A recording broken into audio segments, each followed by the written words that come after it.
Այսօր պատրաստելու եմ շատ համեղ պանրային պիցցա։ Խմորն էլ այս անգամ ուրիշ տարբերակ եմ վերցրել, հիմա ցույց կտամ։ Մածունով խմոր է։ Վերցնում ենք 1 կիլոգրամ ալյուր, մաղում ենք։ Այստեղ ավելացնում ենք 1 ճաշի գթալ շաքարավազ, 1 ճաշի գթալ աղ, խմորիչ 1 ճաշի գթալ։ Խառնում ենք 4 բաղադրիչները։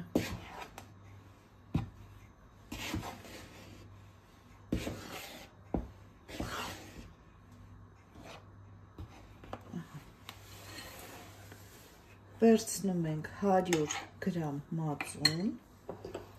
այստեղ 1 հատ ձուկ ավելացնեմ,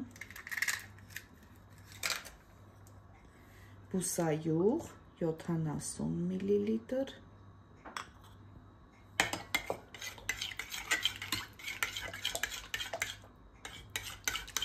լավ խառնենք,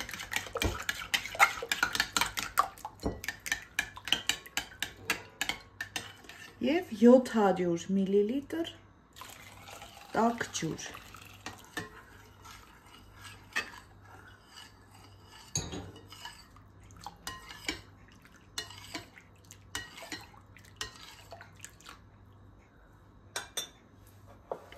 Հիմա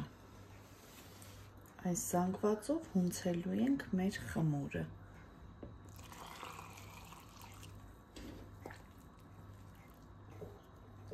Ահա, ստացվում է այսպիսի խմոր։ Ավելի թույլ խմոր է ստացվում։ Հիմա ծածկում ենք և թողնում ենք 1 ժամ հանգստանա, 1-1.5 ժամ նույնիսկ։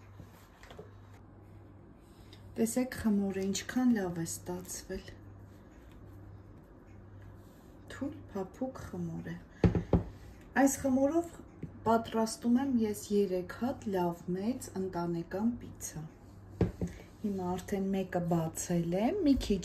բուսայուղի օգնությամբ կարող եք հեշտությամբ բացել։ Ես այս տապակն եմ վերցնում, քանի որ չի կպնում, դուք կարող եք յուղաթուղթ վերցնել։ Պատրաստել եմ նաև լոլիկով այսպիսի խյուզ։ Լոլիկները լավ եփել եմ, քամել եմ, տեսեք։ Մի քիչ աղով եմ եփել։ Ահա, այսպիսի զանգված ենք ստանում։ Հիմա լավ կտարածեմ խմորի վրա։ Տոմատը տարածեցի, հիմա պանիրները, տեսեք, վերցրել եմ 4-5 տեսակի պանիր։ Ռոկֆոր, գաուդա, ֆենդել, մոցարելա և կատնաշոռային պանիր։ Այս բոլոր պանիրները քերելու եմ խմորի վրա։ Ամբողջությամբ նայեք պանիրները, որը չի ստացվում քերել, կարող եք կտրտել դանակով։ Մի փոքր էլ ձիթայուղ ենք անում վրայից։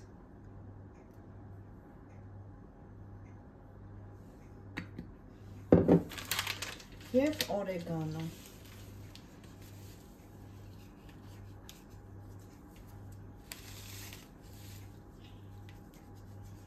Ջեռոցը նախօրոք տաքացրեք, ես մաքսիմումի վրա եմ թխելու, ու 10-15 րոպեից պատրաստ կլինի։